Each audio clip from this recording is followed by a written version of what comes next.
And then we'll briefly discuss again what unites the formal approaches and talk about one theory, as I said last time, X-bar theory, which is sort of part of / grew out of what we call principles and parameters, which is one of the first formal theories, and it's still alive and kicking, so that's the one we'll cover for formal approaches.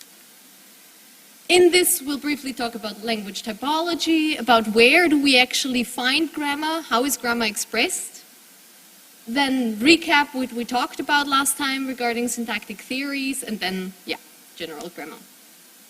And I said that these kinds of linguistics last time, that they grew out of what we call traditional linguistics, old school linguistics, which was, as I said, very descriptive. So basically what people did was compile a grammar of any language. So you'd go to Turkey or some obscure country somewhere, some indigenous Malaysian language, and try to catalog what do they say, what are their words, but also like how do they build up syntax? Sort of like a school book to an extent, just a bit more elaborate, less simplified. So really just describing what is there in one language. Or they went about it historically, trying to figure out, okay, how are these languages related? How did Proto-Indo-European, how did different languages that we do have now, how did they grow out of this? How are they related? And we've heard that before, I'm sure that, okay, then there was the Germanic branch, which again split into North and West Germanic, and in West Germanic you had Anglo-Frisian, Old Dutch, and Old German, and then Old Dutch, Modern Dutch, and different varieties. For example, Afrikaans, because of course colonialism and the Dutch moving into Africa, that's how Afrikaans developed, and sort of a historical approach to describing that. Kind of like family relationships in the sense that we say, okay, this is the grandfather, this is the father, this is the mother, and these are the children, and they're all related. And because of their historical connection, they probably have something in common, because they grew out of the same thing. This is what we call a paradigmatic approach. So we go through time in this case. But this is not what we now call modern syntax does. So we aim at describing language as it is now, syntagmatic. And usually when we describe a language, we don't do so just for the sake of describing this one language. If we're talking theoretical syntax, there's still descriptive linguistics out there that do great work. But what we're doing here is looking at these languages and saying, okay, how are they related but not through time? And how are they related in the sense of what does it tell us about language? So what are the things that humans actually encode in language? How does language work in the brain? How do you learn language? How does it work that if I say a sentence, you actually get what I'm saying? So much more universal approach to languages. And as I said, syntagmatic. So what's going on right now? Less than what used to happen, how does that grow out of another language? So syntagmatic linguistics has its own typology, meaning sort of what types of language are there, which is not based on where they come from, but based on other things. And in order to give you an idea of this, I'd like you to try to go about this. You have 4 languages there. 2 of them, I think you speak. One you might, one probably not, but that's okay for now. Look at these sentences and go about it in a syntax-focused way. So where is the grammar encoded? Ask yourself 2 questions. Where do I find the information that these sentences are all first-person singular? Where is this information encoded? And if you're done with that, what carries the information that this sentence describes something that happened in the past? So have a brief chat with your neighbor and try to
Okay, so for, let's say, English and German, how do we find out that it's first person singular? Where is that coded?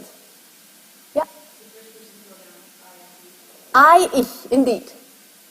Is it somewhere else as well for German?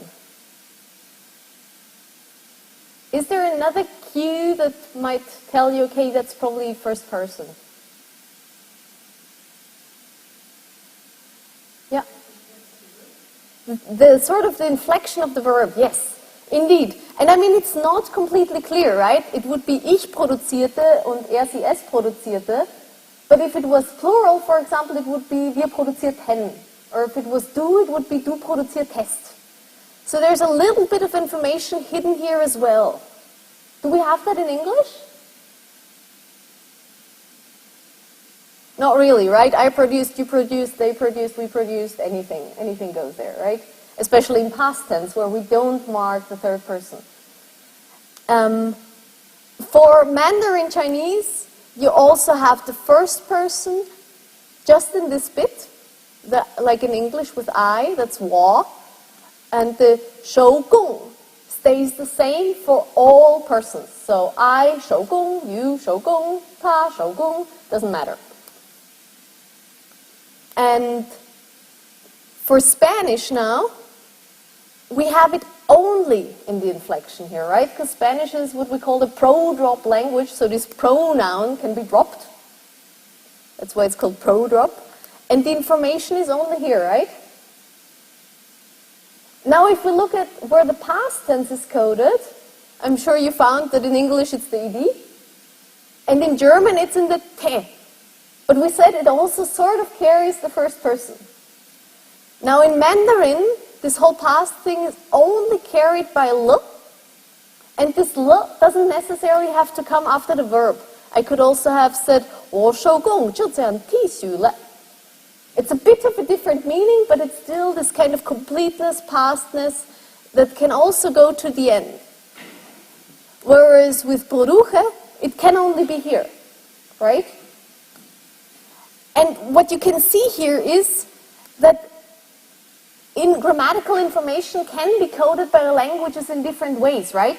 Sometimes we do it through its own word, like here and here. Sometimes we do it in the form of a morpheme. And sometimes these morphemes are very clear, like produced, only the ed codes only the past. There's a one-to-one relationship. Whereas with produje, you code the first person and the past in one morpheme. And what we call that is, for the one thing, we categorize languages that way, saying, okay, do they have their own words for grammatical information? Or is the grammar encoded in a morpheme? And if it's one or more thing, that's what we call transparency. So if I have a one-to-one relationship, then the meaning of this one little bit is very transparent. It's clear this is what it means. If one thing means two things at the same time, it's less transparent. So we would say Mandarin Chinese in this is completely transparent, because each morpheme stands on its own and it carries a grammatical information and only one. And in Spanish, you would have more than one meaning in one morpheme, so that's non-transparent then. And this is a way of classifying languages that's completely independent from where they are from or how they relate to each other, but by means of grammatical categories. And using these two things, is it a word or an affix that carries the grammatical information, and is the language transparent or non-transparent? We come up with our own typology, so what kind of types of languages we have, and they get names. So if it's completely transparent and grammatical information gets its own word and not a morpheme, then we say this is an isolating language. You isolate the information, you stick it on one thing, and that's where it is. If we say, okay, it's non-transparent, so like Spanish, two bits of information in one morpheme, and it's morphemes, so affixation that carries the meaning, then we say this is either inflectional, because we said grammatical inflection, that's what we call it, or fusional, because you fuse two meanings into one affix and you fuse the affix to the word. And then we also have languages that have each bit of information in its own morpheme, but they're all morphemes. So basically what you do is you take the stem, and then you add one morpheme for past, and then you add one morpheme for person, for example. And the morpheme for past is stable no matter what person, the morpheme for person is stable no matter what tense.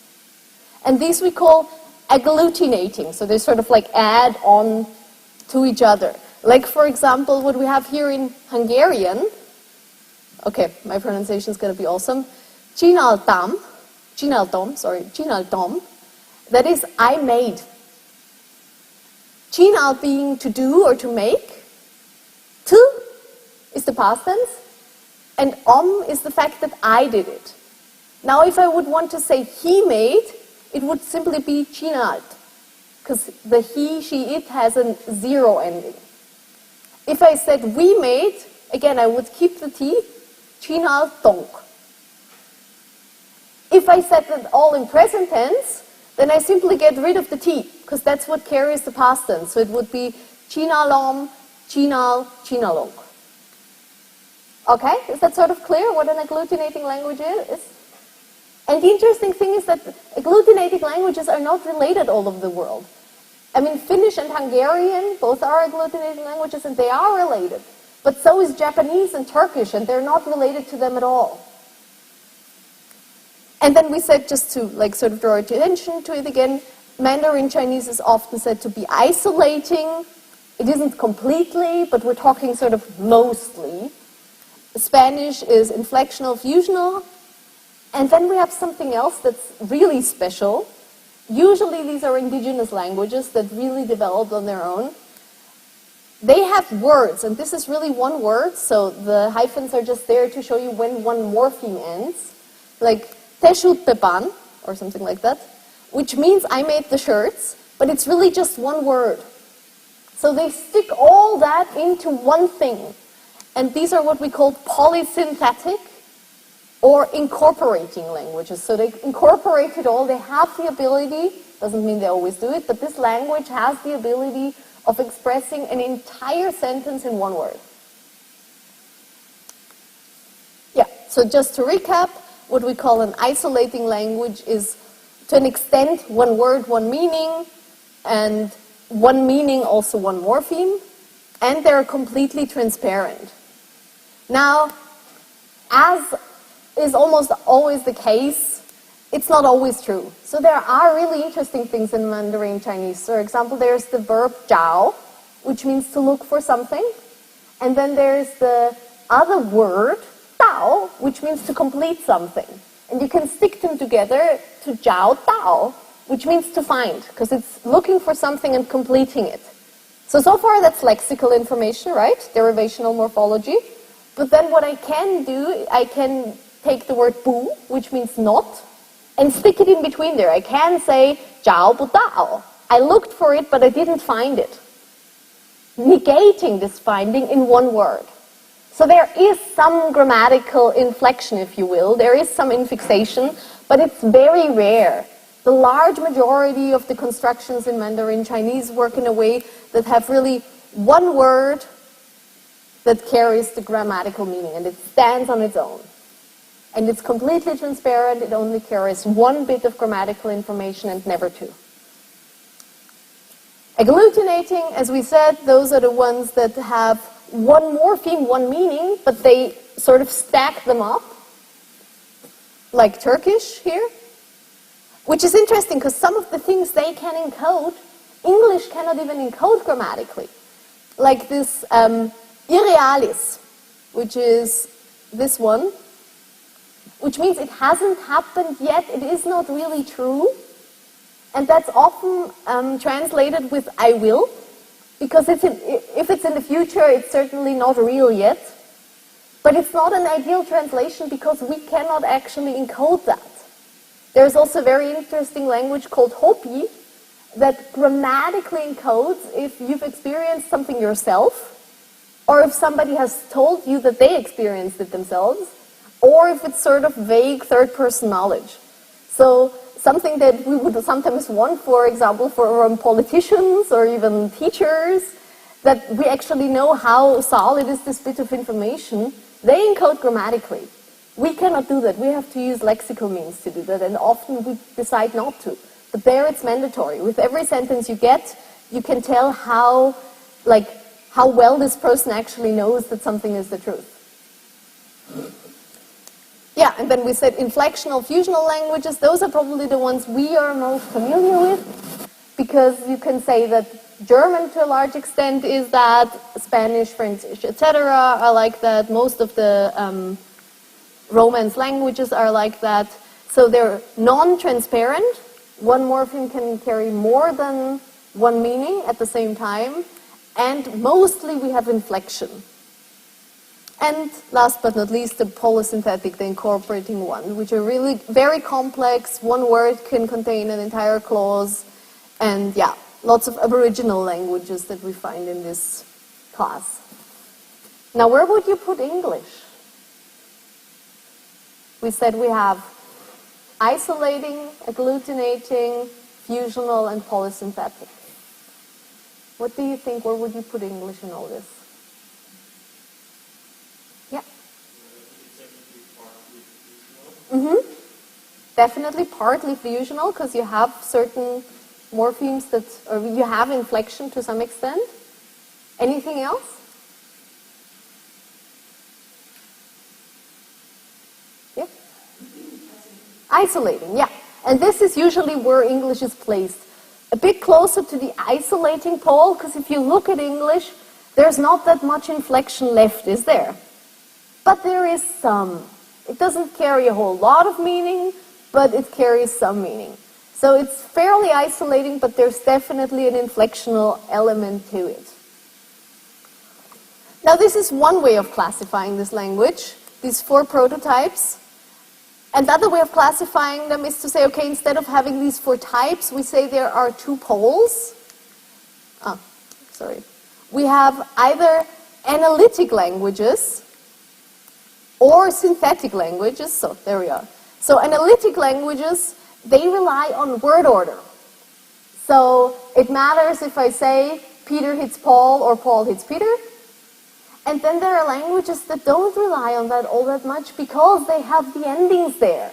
And if I have an accusative, if I have die Lisa liebt den Peter, dann kann ich haben den Peter liebt die Lisa, and I can sort of switch around my word order, but the meaning remains stable.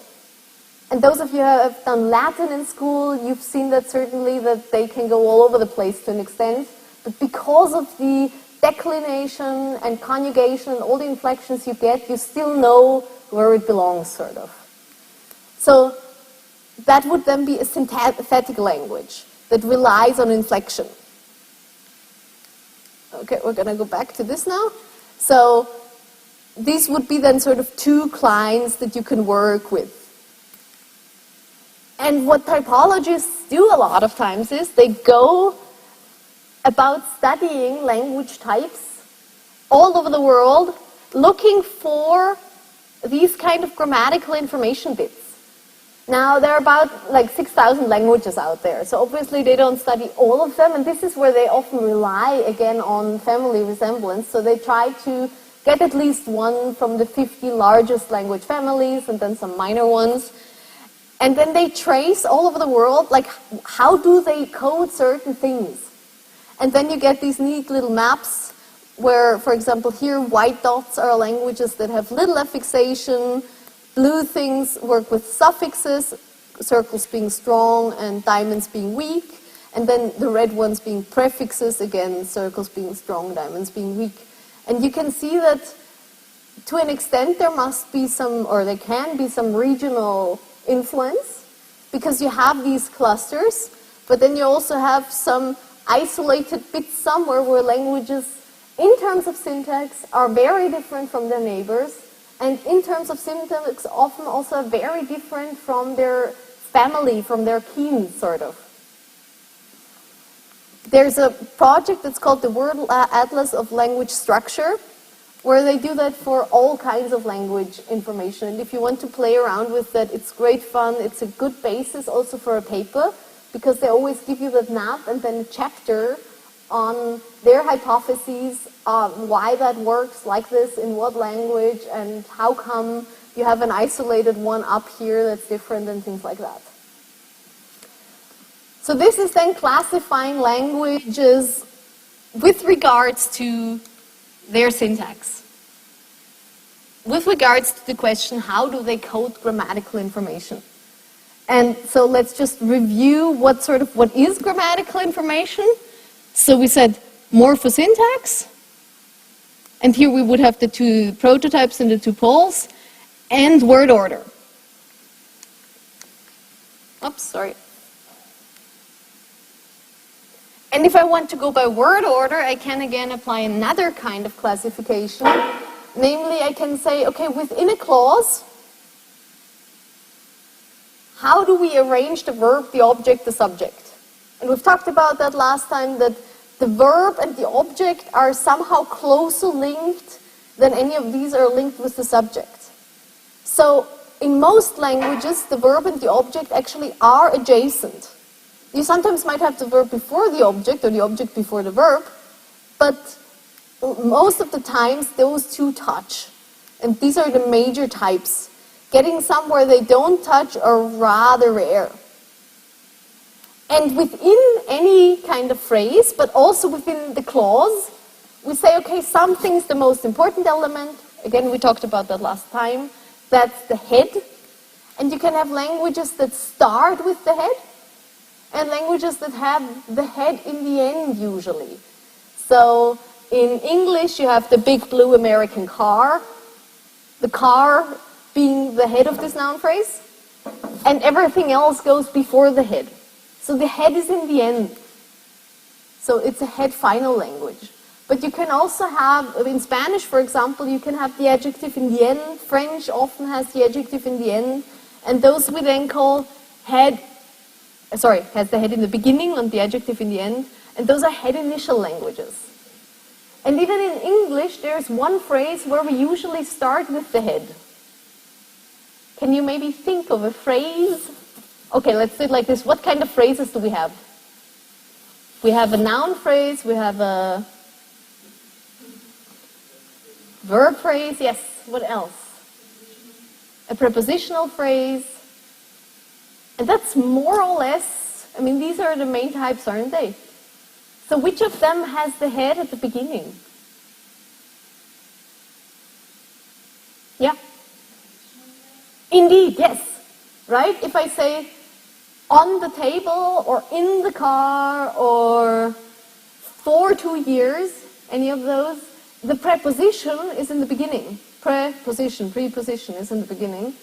And that's the head of the prepositional phrase, thus the name prepositional phrase. So that's one where we actually do have head initial pattern. So again, it's not very clear cut. These are categories, and you can say, okay, they represent an extreme, but most languages are not clear-cut examples of anything, but there are tendencies, and those tendencies is what we try to describe.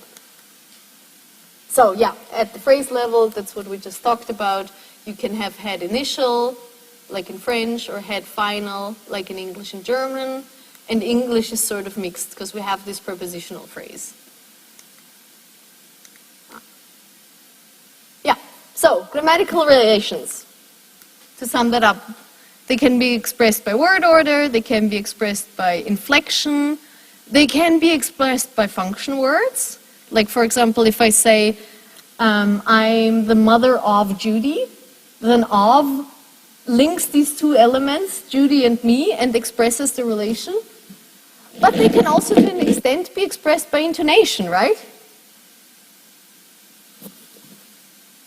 So if I say, you are hungry, there is information that's purely expressed by the intonation, right?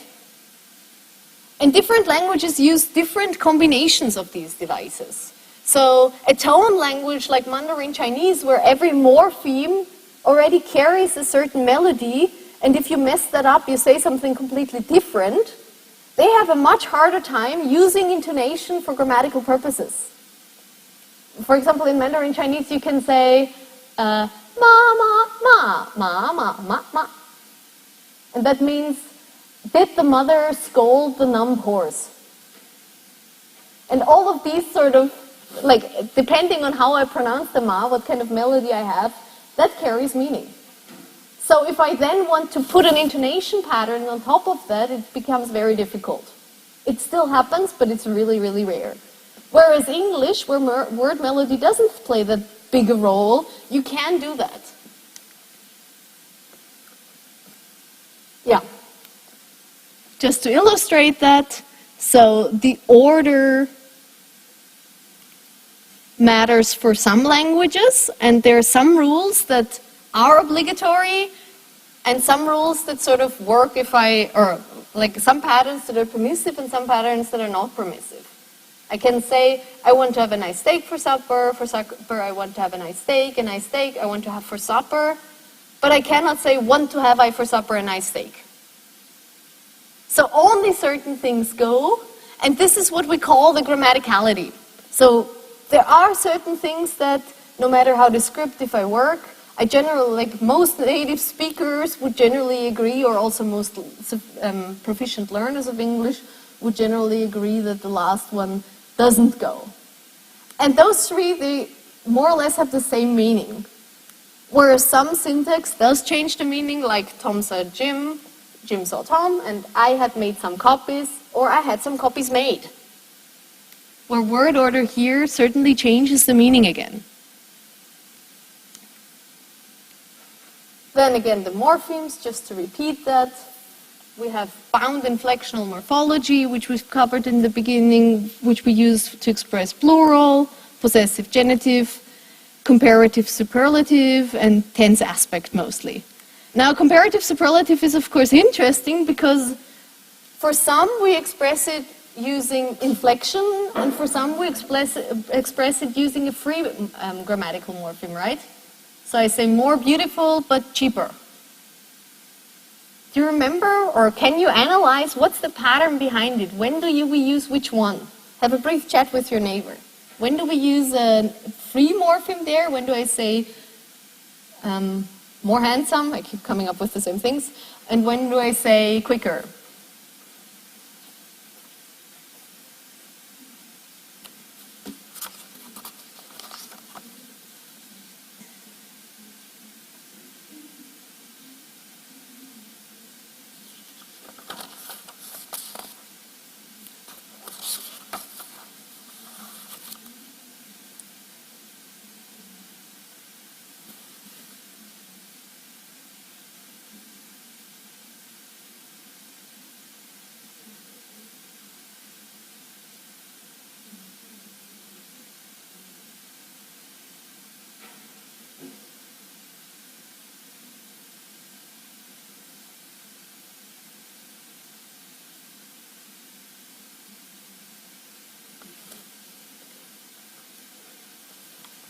All right, any hypotheses? Or anything you remember from school probably also? When do we use which one? Yeah.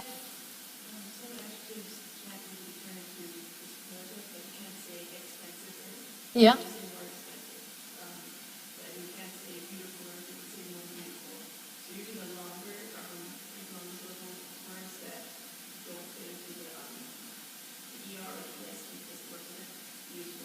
Yeah, so it depends on the syllable count, right?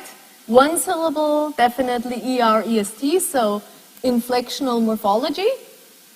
3 or more syllable words, definitely a free morpheme that codes the information. What do I do with the 2 morpheme ones, though? Or 2 syllable ones, sorry, not morpheme. What do I do with the 2 syllable ones?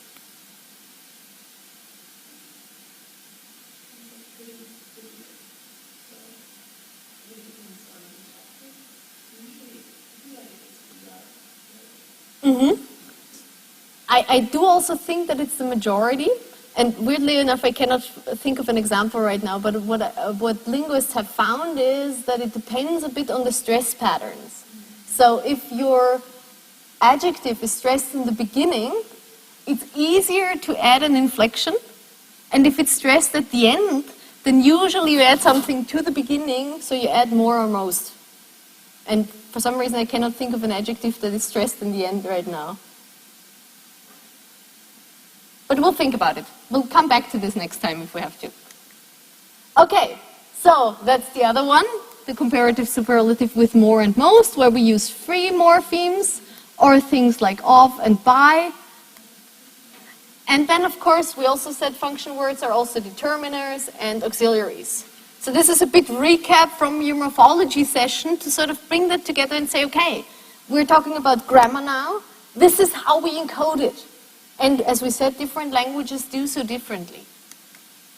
Yeah, and intonation, just to illustrate that again, this kind of fall-rise difference that I already mentioned. But you can also, that way, make sure that in spoken language, you know which one is actually main clause and subordinate clause. So politicians who are corrupt should be exposed, and politicians who are corrupt should be exposed. Now in writing, you see the difference. But when I only say it, you sort of have to pick it out from my intonation. So what's the difference between those two then? Yeah. Very good.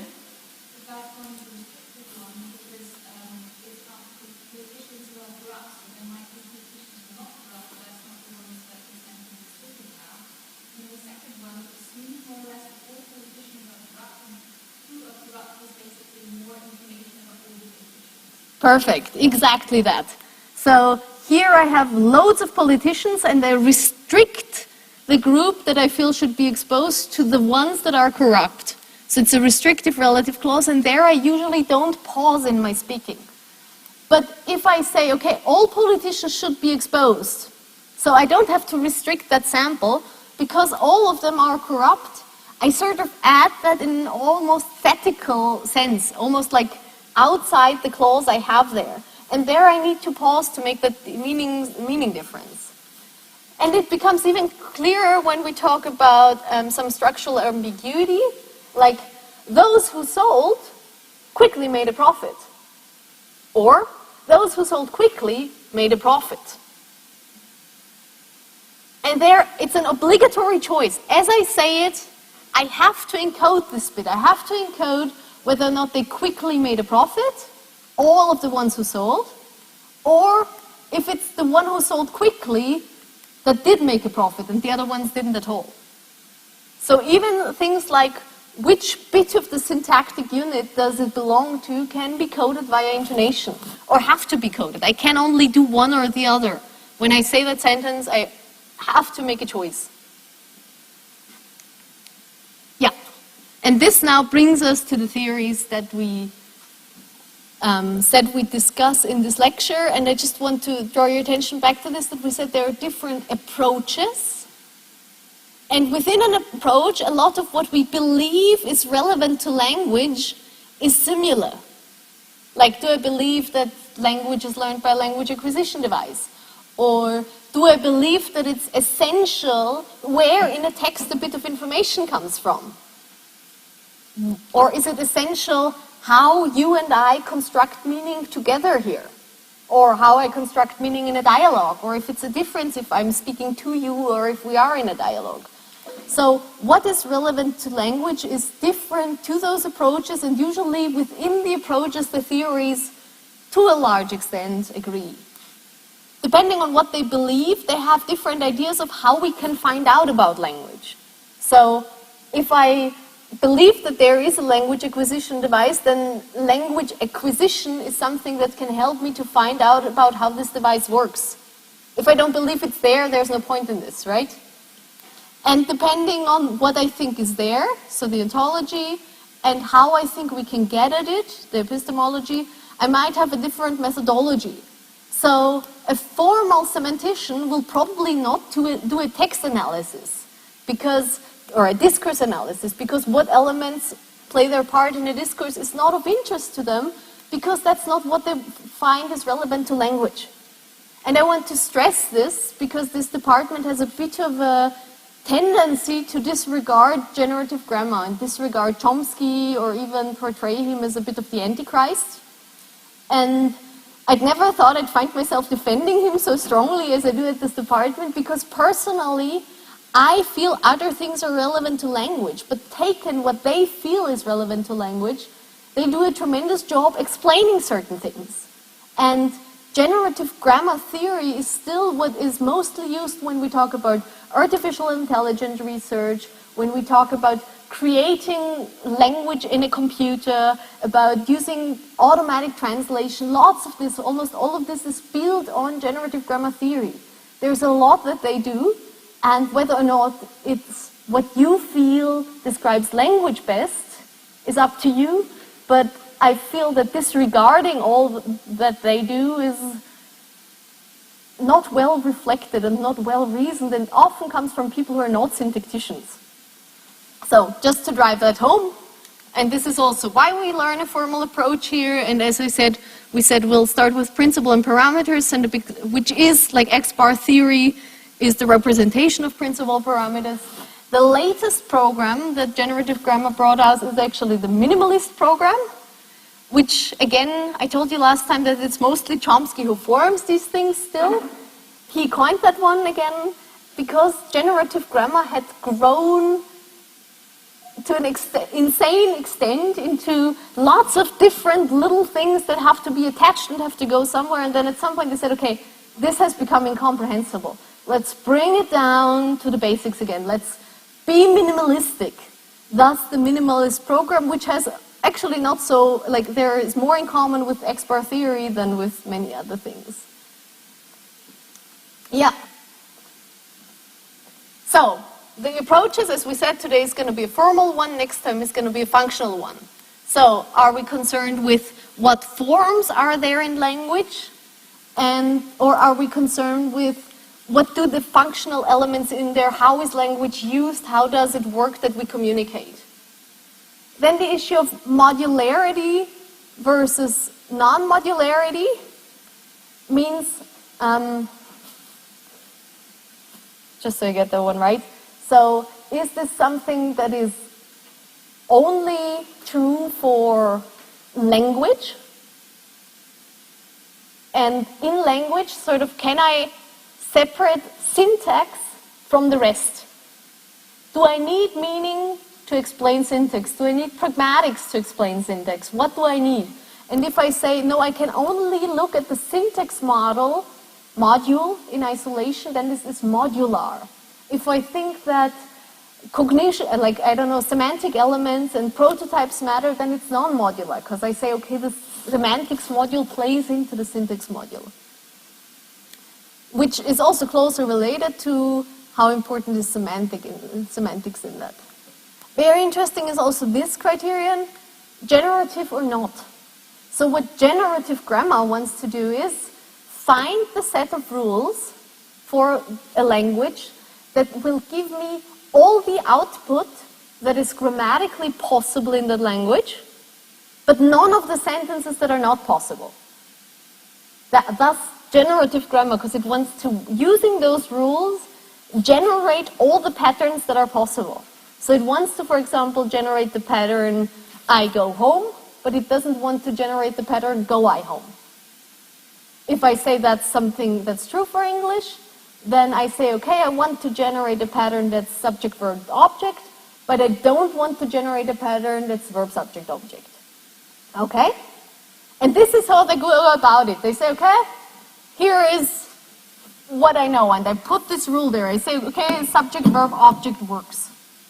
And then I maybe find a rule that doesn't always apply. And then I have to build in the restrictions where it suddenly doesn't work.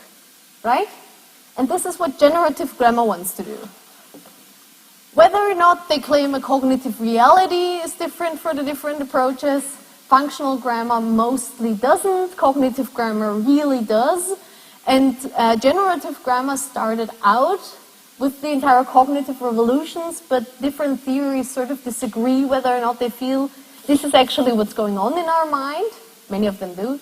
And others say, well, no, it's more about building up these languages structurally, sort of like for a computer.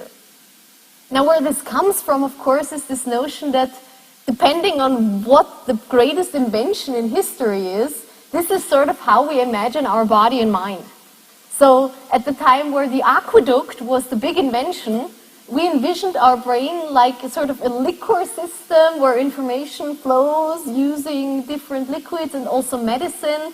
So there's the gallic humor, that's one fluid, and there's the choleric humor, that's one fluid, and you have to balance these fluids. Because being humans, we sort of see ourselves as a very essential, complex, wonderful thing, and we compare it to the most complex things we've built. And generative grammar, coming from the computer revolution, builds in a very similar way like a computer.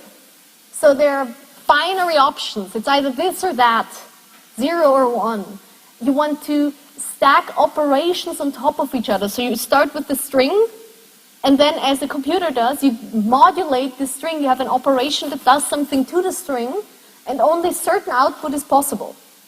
So that's how they arrive at this generative rule operational system. And nowadays mostly we're still, like, computers are still the high thing, but computers have become more complex. We have seen how computers can also reach meta levels, how computers can analyze information and find patterns. So now we go to a more pattern-based, almost artificial intelligence cognition approach to how our minds work, and thus also how language works. So this question of cognitive reality depends very much on how you envision your cognition, whether or not you say this is what happens or not. Yeah, and then also a crucial element, does context and context matter? And for today, certainly not. Generative grammar tries to build all grammatical sentences, but it doesn't really worry about where would this sentence go in a text, or does it matter what came before. Yeah, principles and parameters. The idea behind this is that, I mentioned it last time, generative grammar tried very much to find something that's universal for all languages, and the idea that still remains from that, after they figured out, okay, if I look at morphemes and patterns, there are really no two languages that are alike. There's hardly anything that really works for all of them. So this can only be on a very abstract level. And on a very abstract level, that probably is true. Because, as I showed you before on the typology map, it is interesting that languages completely unrelated from each other come up with similar things that they do in code.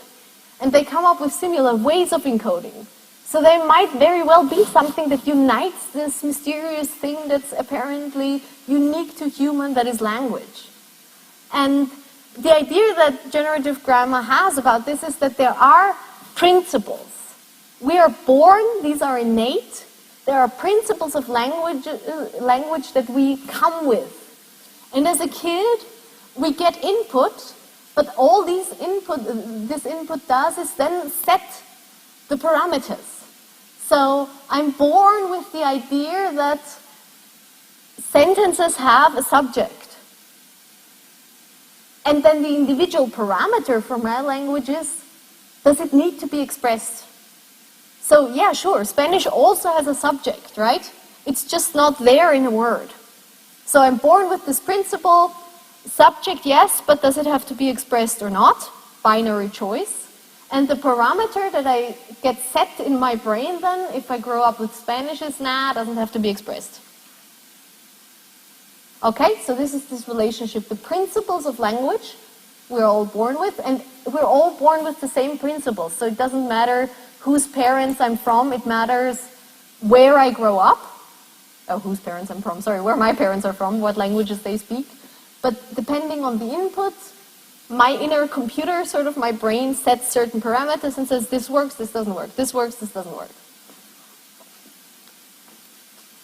Formal generative modula, as we said. So I can only look at syntax. I don't need semantics, I don't need pragmatics, I don't need anything else. It's okay to only look at syntax. This cognitive reality, mostly assumed, and context, as I said, mostly irrelevant. And systemic functional grammar and cognitive grammar look at this differently. I'll leave that on there if you want to read ahead, but we'll discuss that extensively next time anyways. Yeah, here is Chomsky once more. And we said generative grammar was developed in the 50s by him. Now we've got the minimalist program, which is based on this principles and parameters. And if you want to read up on it, I think the writing mostly is very accessible, especially when they talk about their theoretical notions. So I can strongly recommend them. And the Becker and Biswang text, I'm sure you have read. Yeah? Has there been any big differences or changes from the shift from the parameters to the minimalist program? Oh, that's a good question. And things that he had to reconsider because he realized it was not applicable to some things? I think he wouldn't put it that way. What did happen, so the problem is I'm not an expert on the minimalist program, so this is patchy information, but I'll be happy to also look it up for you. The idea is that mostly from principal parameters the theory grew, often developed by other people, and then he took on board what he felt was right and said, okay, I mean, it always had to develop that way. There's little of, okay, this is what we did wrong. But, I mean, something that they did let go of is to an extent this universal grammar in principles and parameters. There was a strong belief that there are many rule principles that underlie languages that really are universal, like the last one that had to go was embedding. So there's at least one principle that applies to all languages we can embed. And this is something that looking at other languages, they sort of let go of. And arrived at this, well, it's more of an abstract underlying notion. All right?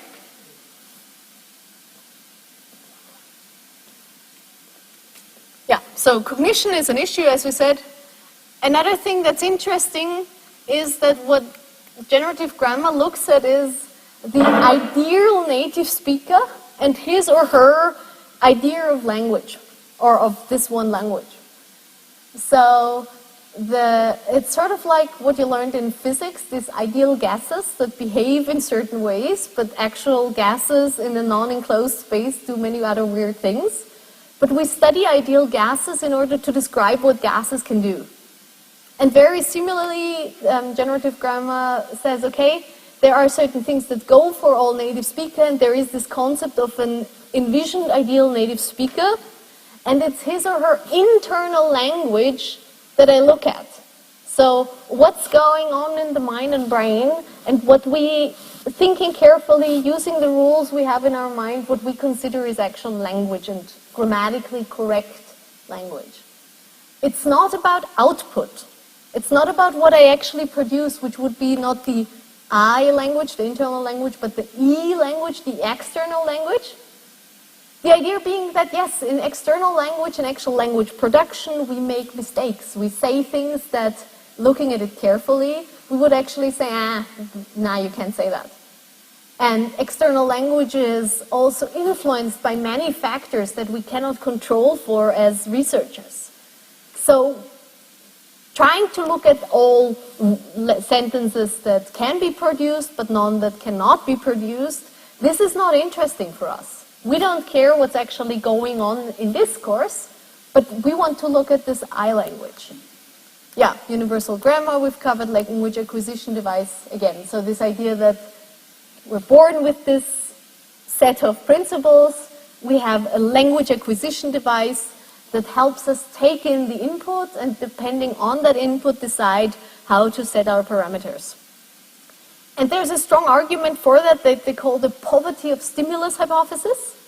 So this idea that if we don't have these principles and we look at how quickly children pick up language, we can argue that there must have been something there in the beginning, because how can they, from getting so little and also getting to extent, baby language, motherese, people going like, how do they figure out language?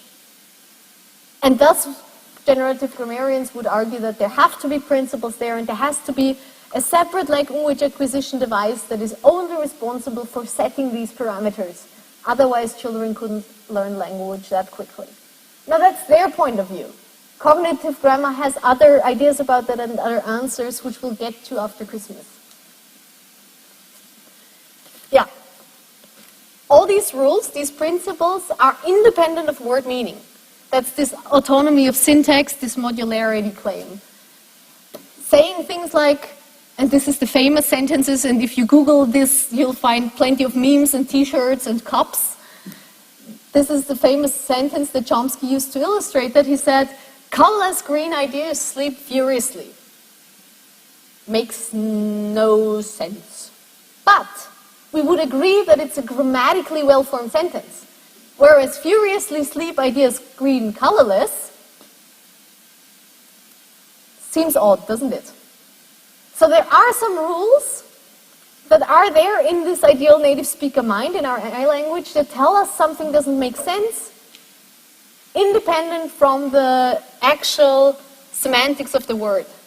So you could come up with some kind of picture of these ideas that are green but colorless, and they sleep and they do so furiously, but that's not really the helpful bit here. The reason why we judge this one okay and this one not is because this one adheres to the rules of syntax we have in our minds for English, and the other one does not. Yeah, I think I've discussed that actually already. I just want to stress that these parameters are binary. So it's always either or, which represents this whole computer model. For example, there's this principle that all declarative sentences must contain a subject, but whether or not it's mentioned or not, that's the binary setting I can have or not have, and that's the Spanish illustration. So Spanish, or Italian, sorry. Italian has a null subject, a zero subject parameter, a prodrop parameter, whereas English doesn't. English needs to have the pronoun there. What they focus on are the structural similarities. So within and we called that a paradigm before, paradigm going through something. Within the paradigm, what is similar? And then they also looked at syntagmatic, so next to each other, how are these relations expressed? So this we call a paradigm, it goes through, this is syntagmatic, next to each other, and how are these relationships next to each other expressed? And this is true on the clause level, but also on a phrase level. And they try to see, okay, what does this first element have in common? What do these elements have in common? What's usually the last element within a phrase? And yeah, now we get to the heart of today, which is X-bar theory tree diagrams. And thus your little cookies, which are the symbols that you can use there. So the idea is that as we build up sentences, as we generate them, there are always two elements that belong to each other very closely. So we always have a binary tree, something that splits into two, because what we actually do is we build it up by combining two elements first. And we could say, for example, that it's young linguist or green mile or beautiful butterfly that we combine first before we tell you is it my or a or the. Because this is actually something telling me about the thing, and this is specifying which one I mean. So this combination happens first, and then I have something else. This is building it up bottom down, bottom up. But I could also say, I go top down and say, okay, every sentence, what does it have to at least consist of? Especially when I now look at English. I don't know if I have a chalk. Oh yeah, that. So if I say I have any sentence in English, what does it definitely have to have? Well, it definitely needs a subject in the beginning, right? And what did we say, what word class usually expresses a subject? A noun, yes. And then what else do I need to form a full sentence? A verb, yeah.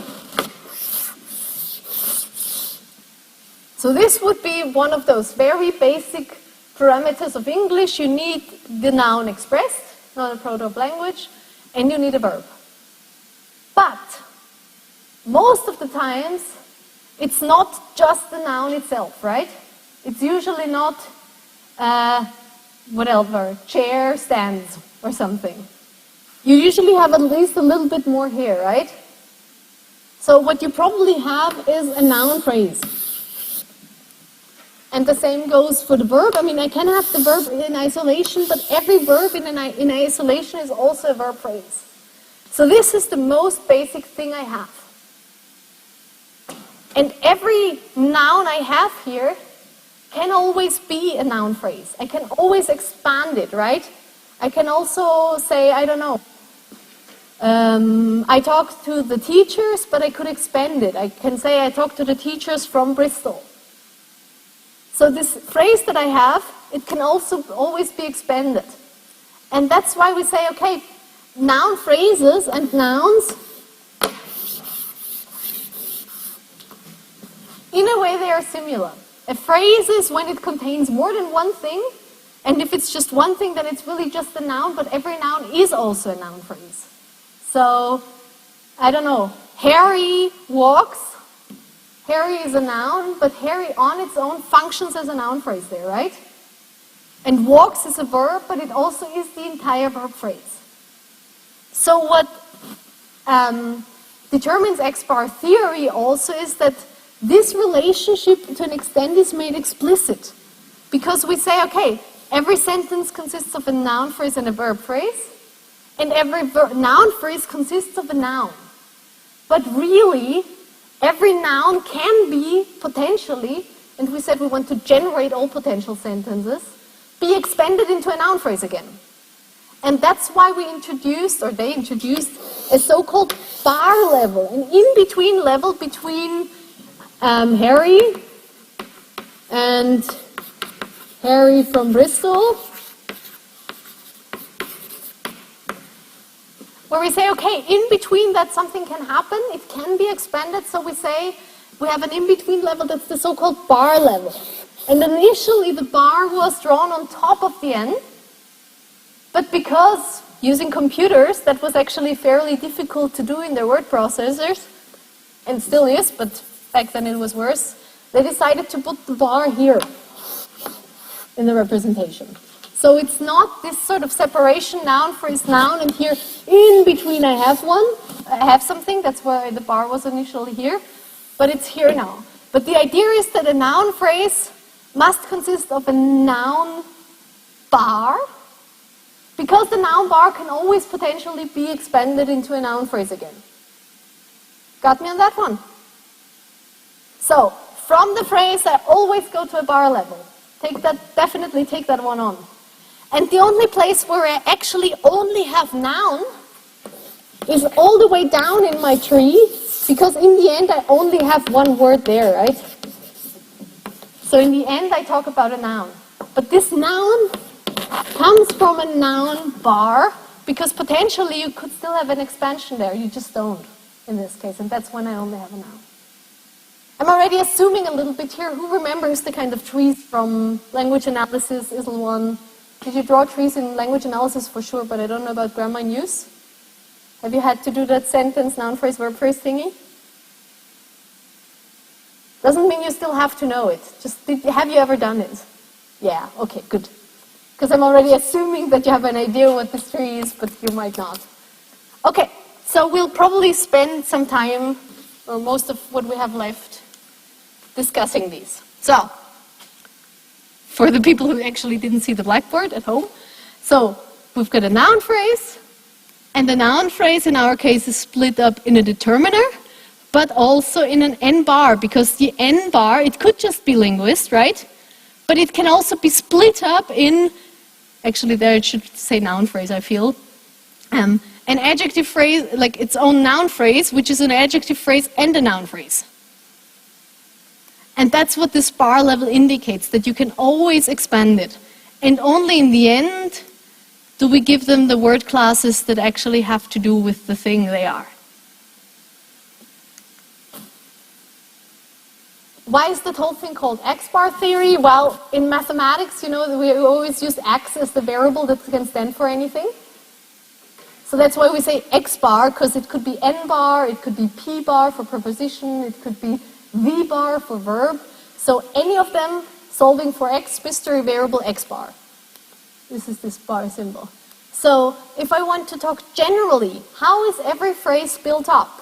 How do we generate phrases? Well, I have a phrase, and it's split into two things. The one is the head of the phrase, and the other thing is something that can specify the phrase. And this head of the phrase can potentially always be expanded in a new phrase, into a new phrase. And then I have the actual head and any, what did we say complements are last time? As opposed to adjuncts?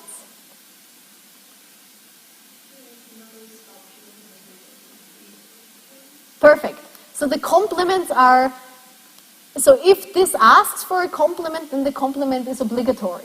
Adjuncts are not obligatory. So let's say this was a verb phrase, then if my verb is helped, then do I need help? Okay, sorry, give, then I definitely need to have some objects for complements, because give needs complements. Other verbs don't. So if it needs a complement, that's where it goes. If it doesn't have one, then maybe we stop here and go straight to the X. And as you can see here, it's always two branches representing this binary branch. I always have the option, is it there or not? Is it there or not? I always split in my trees into two. So X, any category, these are the bar levels, the intermediate categories. X heads the phrase. And this is really purely terminology. The idea is that the phrase then is the projection of X. The bar level is in between there, and there is always a position to specify, because I can always be more specific. I can always add that on. So let's look at the noun phrase then together. We have our noun phrase, the big ugly dogs in London. We say, okay, going to this idea, this is my XP, in this case is an NP, which can be split into a specifier and a bar level. So this is my XP, in this case is an NP. It's got a specifier. The specifier in this case is a determiner. And then I have a bar level noun, because this noun can potentially be split up into more things. Potentially it's not just a noun, but potentially there's more information in that phrase. And in this case, indeed, there is more information. Again, I have a noun phrase here, which is again a bar level, because again, more can be added. But I have a specifier here. And this pattern repeats till the prepositional phrase. So you can always say, okay, there's the potential for a specifier. In this case, there's none, but I can still draw the branch. I don't have to. This is being very strict about it, but this is where a potential specifier could go. So for the big, what could be a potential specifier for big? How could I make big more concrete? I could, for example, say it's very big, extremely big. Yes, this would go into the specifier position then, right? And yeah, that goes down till in London.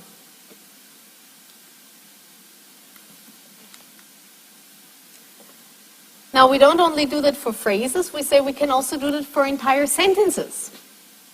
And this is sort of how, I guess, you learned the tree diagrams in language analysis to an extent, that you said, okay, on top there is a sentence, and then I draw my tree diagram, and the sentence consists of a noun phrase and a verb phrase, which is also what I gave you here.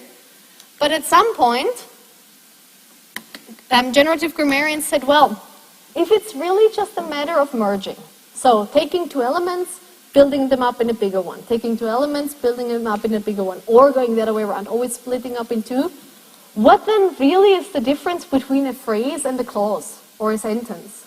How do I even define that? If I say that I can build up endlessly, where do I stop? What is that? And they said, well, really, a verb phrase does the same as any other phrase. And, okay, sorry, I'm apparently on the wrong slide. I'll get to the one I want to get to. No? Okay. Yeah, better. What does that then mean for a sentence? And that's why they introduced the concept of an inflectional phrase. They said, really, when I build it all up, there's one most important element of a clause. We said every clause must have one finite verb, right? When we analyzed clauses last week. And if it has, no, not a finite verb, but a verb anyways. And this verb, if it's a main clause, must be finite and must have an inflection. The idea being that this inflection is the most central element of the sentence. So the basic information that I get is, okay, is this something that happened in the past, or is it something that will happen in the future? Is this general information? And so they said, well, this inflection is actually the head of this whole clause. And the clause is also a kind of phrase. And because it's the phrase that has this inflection as a head, it's called an inflectional phrase. So in X-bar theory, we don't talk about sentences anymore, or about clauses. We talk about inflectional phrases. And these inflectional phrases are built up of a noun phrase and then the inflection. Being in this case, because we have the rabbit vanished, past. You could also put minus present here, or plus past, but you remember that we say English because it grammatically only expresses two tenses in inflection. We say it only has present and past, and everything else is built up. So the rabbit vanished is then past. And this is what hosts the tense feature, and then the verb phrase is the rest. Now, that of course means that the ed that used to be here is first in the tree diagram. And that's something that they call affix hopping. So this affix, the ed, hops actually from this deep structure. That's the idea that this is what we have in our head when we express something, that this deep structure element in the production, as we build up the sentence and actually formulate it, hops to the end. Because the idea is that this is first. I'm talking about something in the past. I'm telling a story. And this information is there first. And what verb I actually choose. And so what kind of inflection what action I actually talk about in this past situation comes after. But in my production, this information comes after. Okay, so let's look at such a X-bar theory tree diagram then. Whether or not this adjunct here should be its own phrase or not is a matter of debate. This is how Becker and Biswang do it. Many theoreticians do that differently, so you might also ignore that. I just wanted to put it there to make that point. You could do that differently. But what you definitely would do like that is that you say you have your inflectional phrase, the whole town will sleep, which is split into a noun phrase, and the head of the inflectional phrase, which is the inflection with the bar level, it could potentially expand.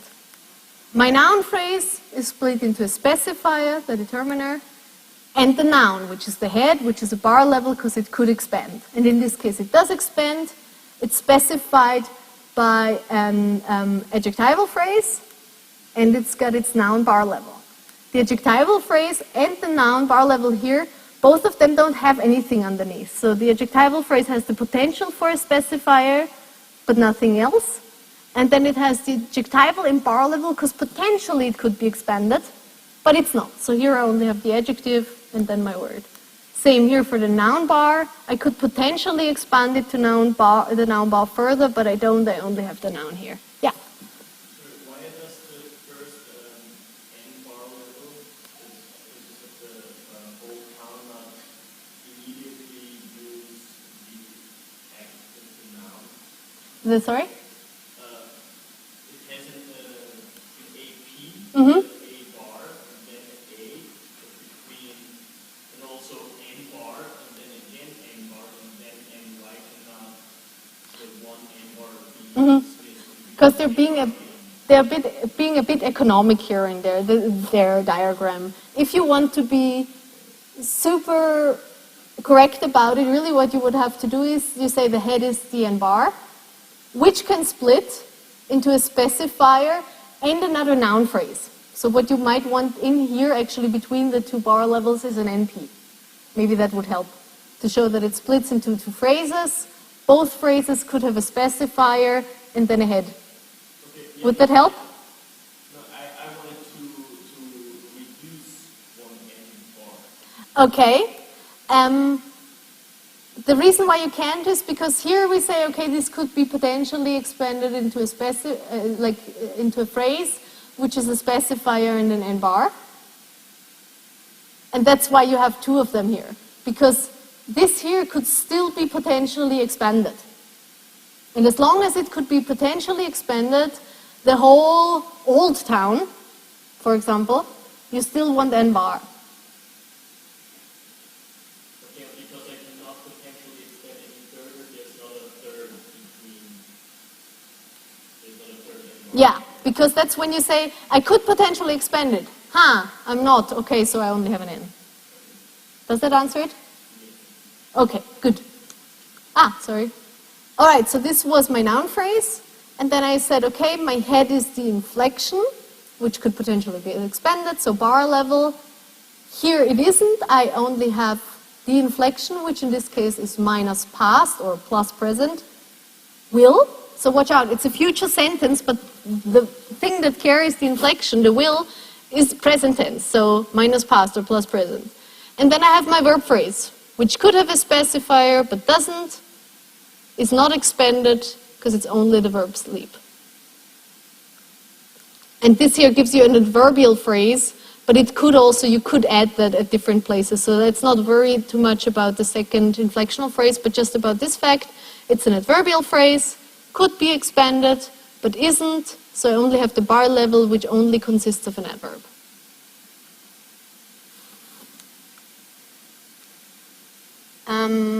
Maybe before we look at these, we'll try one. Do you want to try the birds twittered on a sheet of paper?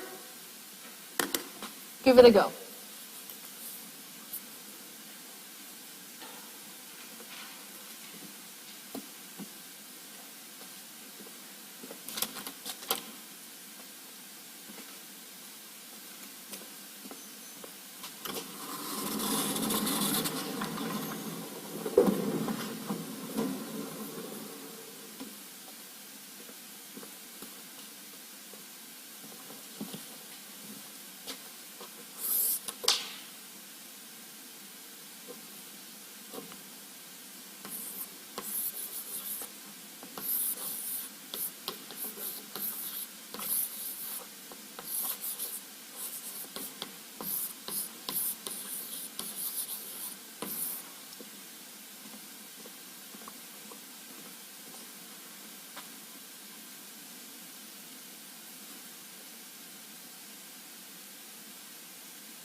I'll see if I can find it up here, but you have the sentence anyways, right?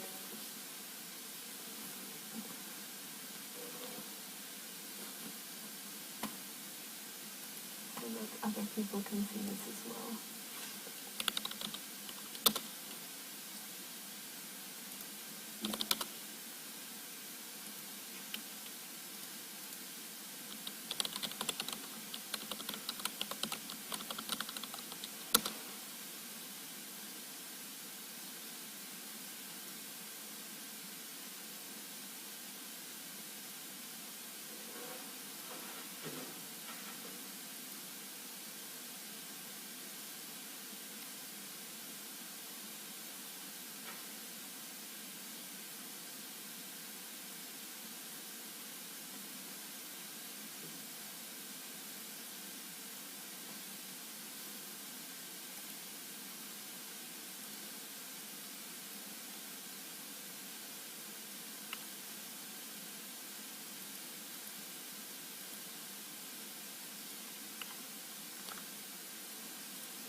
Okay. So far, so good? Okay, so at the top, what do we start with? If we say, is this an entire clause or is this just a phrase? Oh, that's no better. The birds twittered. Clause or phrase? Yeah? It's an inflectional phrase, yes. Because it's more than just what we used to call clauses, it's an entire, what we used to call phrases, it's an entire clause. So if we have some kind of inflection, if there is a tensed feature in there, we call this an inflectional phrase. Okay, this is a bit of a mess here. So I have an inflectional phrase on top. Now, what do we split that up in? What are the two elements that I sort of have to have? Yeah, I have a noun phrase and a verb phrase.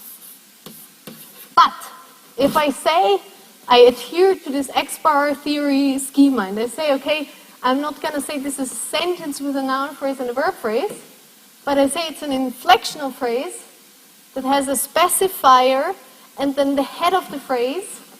What is my head of this phrase then?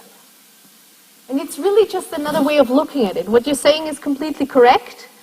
It's just another way of looking at what a verb phrase really consists of. So what's the head of this inflectional phrase? Yeah. Exactly, the inflection. So that's where my eye goes.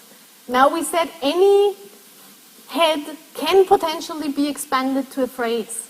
How do we signal that?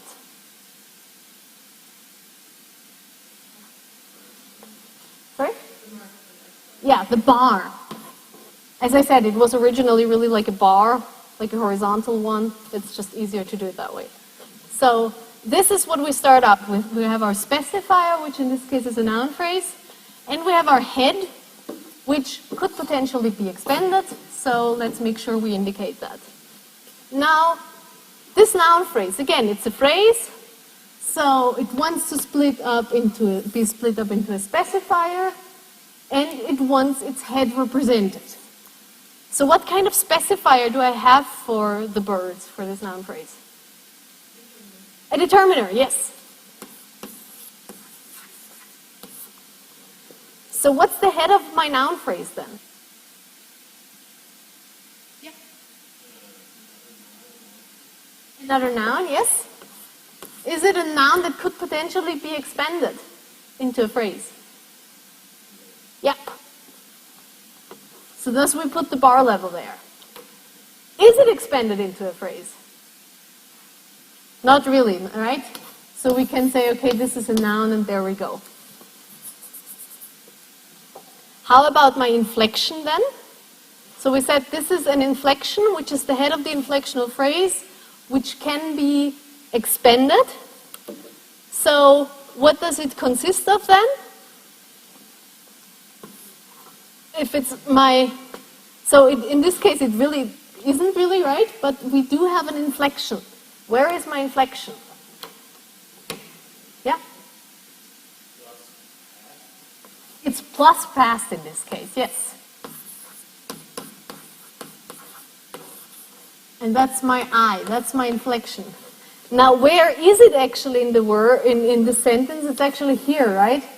So what we often do is we draw a dotted line there saying, yeah, this is what I'm talking about here.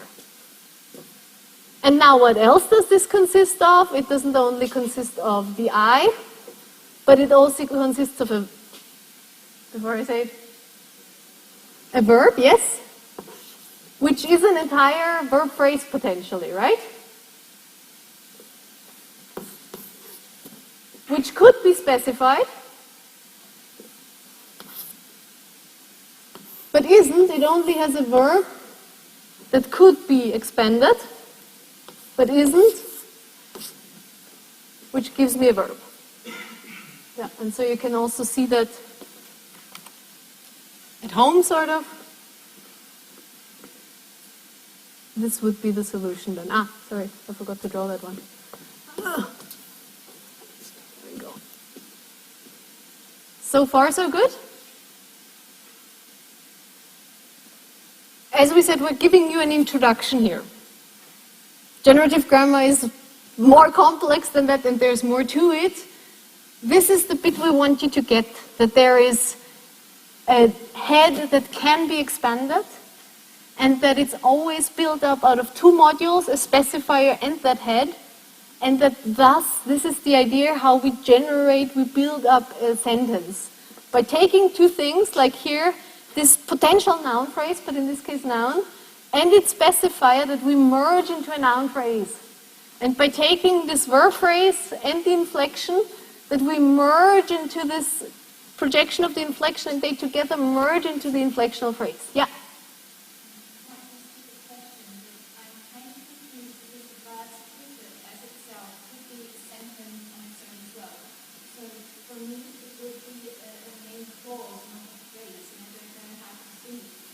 Yeah, for the theory, X-bar theory, kick out the word sentence, kick out the word clause, because the idea is that there is such strong similarity for them, between them, that they consider them inflectional phrases. And it's a really good question. Thank you for asking it. So, sentence is a concept from another theory, is a concept that we use as lay people also, that we brought into this. But for X-bar theory, we say, okay, they're very similar in their build-up, so let's just call them a phrase as well. Okay? Yeah? To what extent do we need to be able to apply this for Basically, two, and we'll practice a bit more next week, two sentences like this or a bit more complex. Do we need to You definitely need to be able to draw a tree diagram for something that is one noun phrase, or a sentence that's maybe like, I mean, for homework sort of, I'd like you to try to draw the happy teachers sing loudly. Give it a go, use your backend Bismarck text as well, and for the exam it doesn't get more complex than that. What I do want you to be able to do for the exam is to elaborate a little bit on, like, why does this theory do that kind of thing? What are the notions behind it? So be able to explain a little bit how come they draw these weird trees and other theories do different things, sort of. What stands behind this? How is that represented? And there are one or two other things to this that I want to expand on, so we'll draw more trees next time, I promise. Is this idea that I said, this concept, this merging of two bits that always go together, this kind of tree, is what in generative grammar we would say happens in our minds. That's the deep structure. That's there before. And then there are certain transformational rules that bring about the sentence, that change the bird's ed Twitter into the bird's tweeted. So there are certain operations, as you can see it's very computer technology heavy, certain operations that happen. And this pays tribute to the fact that this class will end, and will this class end, to an extent somewhere in our mind has very similar representations. The same elements are evoked, but then two different sentences come out of it. And in generative grammar you would say, well, there are certain rules, certain parameters in our head that are set how in my language a question is formed. And one of those parameters, for example, is that in English, in order to form a question, you need a modal. So if my sentence is, the class will end, I have a modal. Then I can simply take that modal and form the question with that. Will this class end? I simply take the auxiliary and move it. But I have this parameter, you need a modal.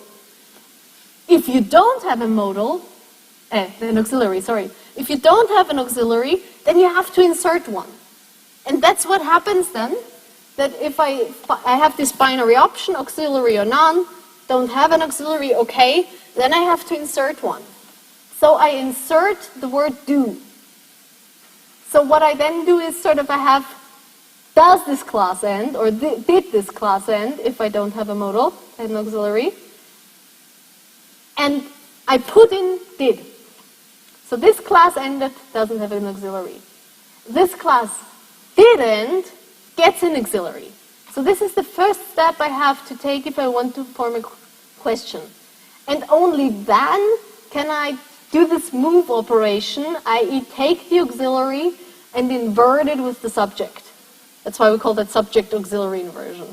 So the idea is that in our mind, the same elements are evoked, and I want to form a question. My rule for question is, I need an auxiliary, the auxiliary moves. So I look at the sentence, this class ended, no auxiliary. Okay, then I have to insert one, and only then can it move. Okay? And this is very computer operational. This is if then else, like you learn to program at school. And the idea is that this is also how our minds build up the questions, that I have a do insertion if I have to have it, and then I have a move operation, because those two switch. Now, what if I want to form a WH question? Well, I have another rule there. I need some kind of WH thing. I need an object that is actually represented by WH. So, we said first, I need an auxiliary. If I don't have that, I insert do. So if my sentence is the frog eats flies, I first insert the do, as we said. But then I also need to insert a WH. The frog eats what? And then I do the move operations. I change, okay, we should still have the frog here, not the dog. Does this frog eat what? And in the end, I move the WH. What does this frog eat? The question is that cognitively real? And the answer is very difficult. Because yes, we can process like that. And there are many things that go on in our minds, many automated processes that we are not aware of. There are lots of grammarians who say, okay, my brain doesn't do that. I don't work on these operational one move after the other, one operation after the other. But theoretically it's possible, and you can generate grammatically correct, syntactically well-formed sentences that way. So it's a feasible theory to say, yeah, this is what's going on. And this is how, yeah. But there definitely are possible, then it kind of circumvent the basic idea of language that it has to be meaningful and convey information and not just conform to a certain format that somebody thought up. I would say word, I'm completely with you, but it's a different aim. I feel that you understand language as a communicative purpose, and this is what's going on. And this is what you would like to look at if you look at language. They don't. It's not their aim to account for that. Okay? But, I mean, personally, I agree, but as a syntactician, I can see what they're doing, and it works well enough. Yeah, so in sum, for your exam, you definitely only get declarative sentences. You are asked to analyze them using X-bar theory. So if you get a clause, it's an inflectional phrase with I as the head. Oh, okay. We'll cover recursivity next time. I must have skipped that one. So we talked about merging. Two things go together. And we said complements are what I have to have there, and adjuncts are optional. And if we want to look at other sentence types, then we always start with this base form, this declarative sentence, and then there are certain operations that bring us to, for example, our interrogative, like do insertion, WH insertion, and movement. Yeah, so for next time, have a go at the Happy Teachers Sing Loudly. We'll cover recursivity, and then we'll move on to functional linguistics. So for that, please read the Ravelli text to have like sort of an idea that you can bring to this class already what functional linguistics does. Yeah, exam we talked about. So thank you very much for your patience, and see you next week.